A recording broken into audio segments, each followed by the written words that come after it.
Alex the Bicycle Guy from BicycleLessons.com. Today we want to talk about advanced bicycle riding tips that are often overlooked. The most important thing that we deal with new riders is anxiety. Anxiety forces the individual to overreact to situations and find the experience very difficult, simply because as they get more anxious, they become more rigid. Everything gets transferred into arm movement. So we encourage riders to relax by breathing, or by, we call it wet noodle. So if the elbows are pointing like this or like this, they block their arms. So we encourage them to do this and point the elbows down, or maybe even lean forward on the bike so that they have arms that are bent and more springy.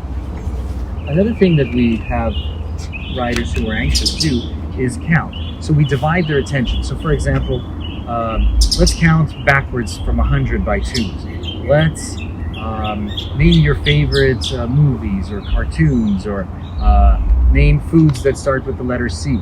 And as they're riding, encourage them to continue to name things and say things out loud. And this takes their 100% attention maybe down to 50 from, I'm gonna die, because you're not. You're gonna be fine and you're gonna have an awesome time. For additional tips, check out our website.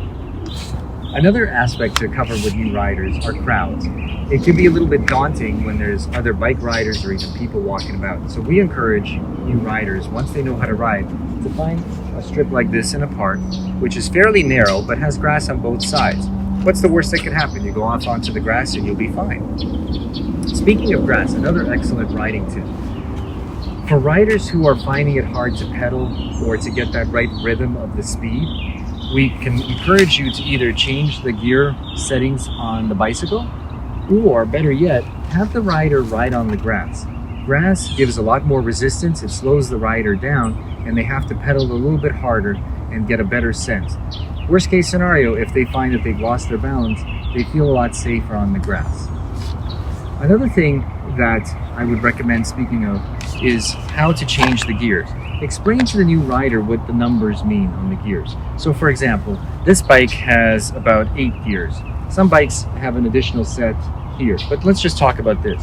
The smaller the number, the easier it is to pedal, and the higher the number, the harder it is to pedal. So if you think about it like this, if you're starting off, you want it to be easier to pedal, so you might want to choose a number like 1, 2, or 3, and once you're riding, you want it to be a little more resistive, so you're not pedaling really quickly and getting quite tired. And explain to the rider how to switch and how the gears change, and if there will be a clanking noise, not to worry, that's totally normal. An advanced riding skill that we think is super helpful is called trail braking. So trail braking is where you use your rear brake only, but continue to pedal. What this really does is it slows down the rear tire, but the front tire moves faster. So if one way to look at it is like this: if the rear tire isn't moving, but the front is, you're getting this kind of movement. Don't be afraid if the bike starts to lean. That's perfectly normal. You might want to just release a bit of the braking. If, however, you were to brake on the front only, what would happen is this, and that would cause a fall. So again, as they're going into a turn, you tell them what to look at, continue to pedal hard, and slowly squeeze 10%, 20%, 30%, and you'll find the bike will make a very nice turn. Alex the Bicycle Guy here. Visit us online at BicycleLessons.com for additional tips and tricks on how to teach new riders both basic and advanced techniques.